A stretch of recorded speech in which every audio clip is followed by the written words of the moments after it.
for 3-ingredient nutritious laddus. Yes, you heard me right, 3 ingredients. No sugar, no jaggery, no ghee or oil. Simple, humble ball of goodness.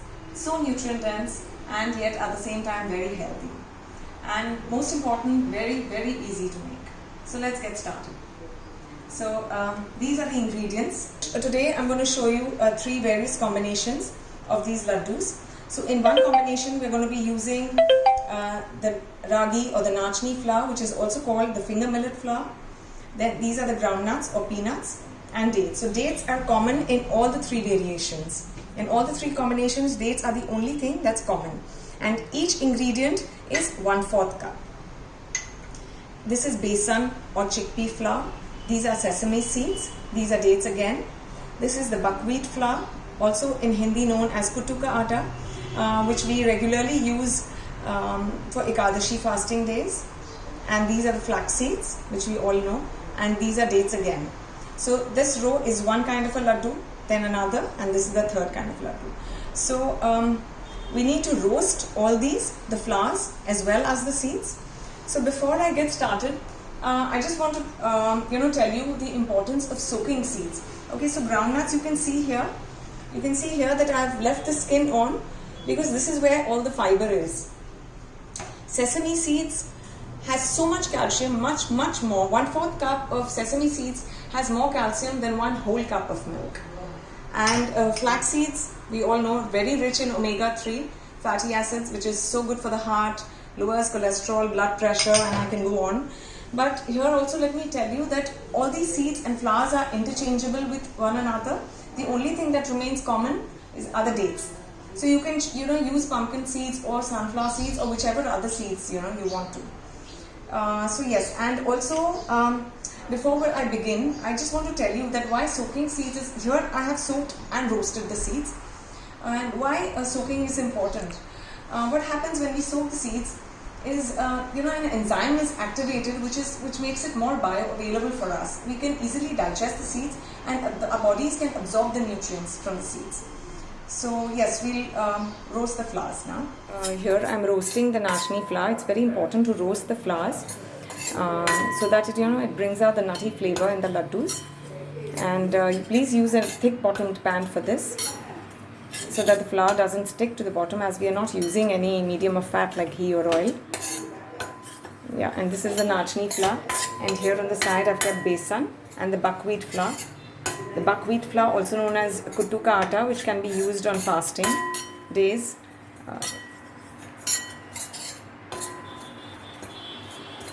So we do it like we roast it for like at least 5 to 7 minutes on low flame in a thick bottomed pan.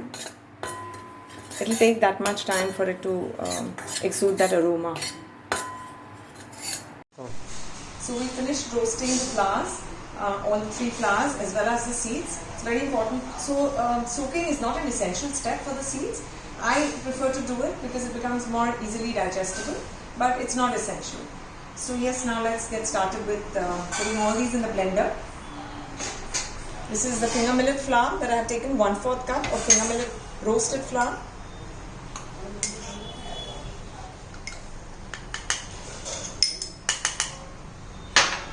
Groundnuts with the skin on, and these are the dates. Okay, now I have taken these two were like all the flours and the seeds. I have taken level 1/4 cup, but the dates I have taken a little heaped. So it depends as per your taste, the lightness that the sweetness that you prefer. So I have taken a little heaped 1/4 cup.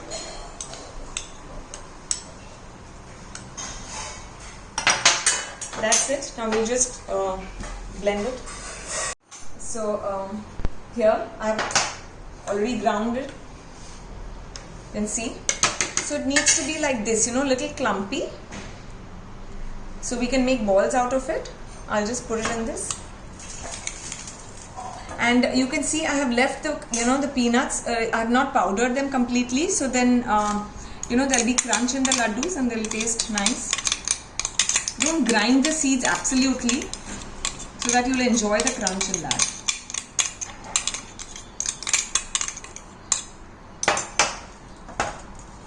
See, I can easily and it hardly took any time even in the blender.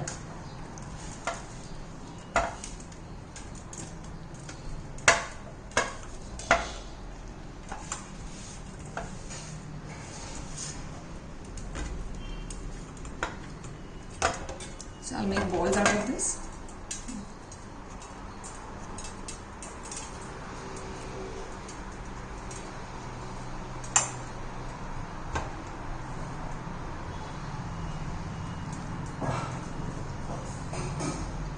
So yeah.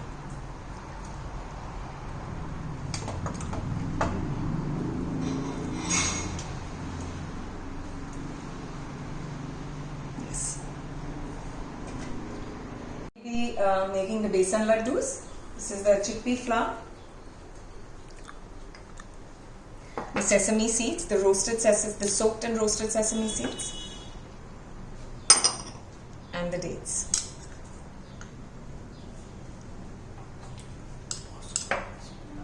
We'll be grinding this too.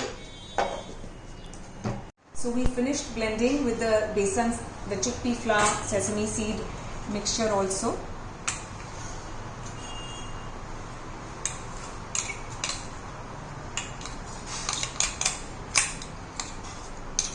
In this also I have left, the sesame seeds. I haven't powdered them completely.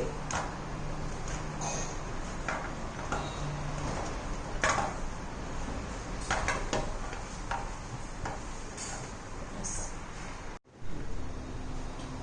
See how easy it is.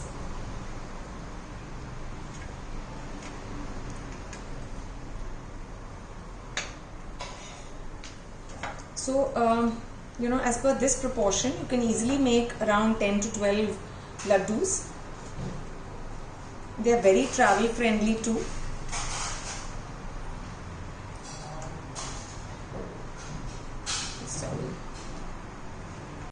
Okay, now we come to the buckwheat flour, the flax seeds, and the dates. Okay, just want to add here that if any of you is allergic to any kind of seeds, then you need to wash the blender. I haven't washed the blender. So here we are done with the buckwheat mixture too, the buckwheat flax date blend.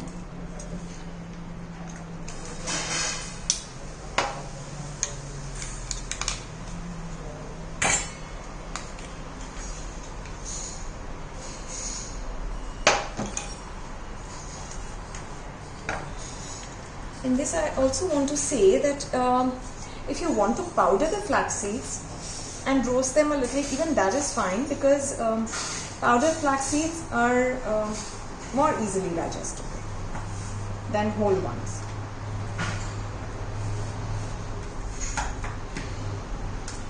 But powdered flax seeds don't last. You should not store them for more than 2 to 3 days. They lose their potency.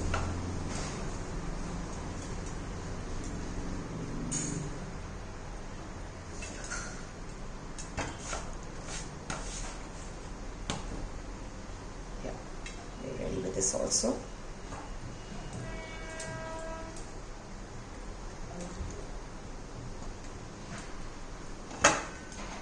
Here you can see how the 3 doughs look like and how the balls look like.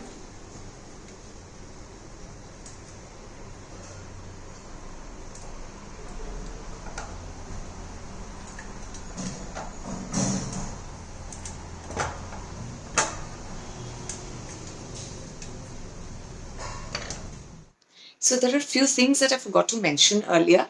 One is you can also use amaranth flour, that is Rajgira, and replace it with any of the flours that I had mentioned earlier. I mean, the recipes that I had shown. They're all interchangeable with one another. And another thing is that you don't need to use flours at all. You can just use seeds and dates if you want to make it a flourless ball. So I often make til khajur laddus and they taste delicious. And please refrigerate these laddus. They'll taste better and they'll last longer also, at least a month. And also forgot to add that don't soak flax seeds when I was talking about soaking, because flax seeds will become like soaking them will become like a gel-like consistency. Yeah, and they are nutrient dense, but don't overdo. I mean, 2 a day, and the size that I showed you are enough to meet your, requirements, and your satiate your taste buds also.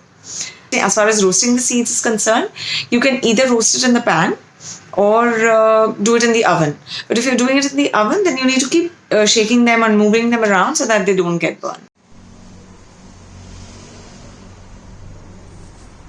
So, hope you've enjoyed this simple and nutritious recipe, and also want to add that these recipes have been inspired from this organization called Sharan, which is an acronym for Sanctuary for Health and Reconnection to Animals and Nature.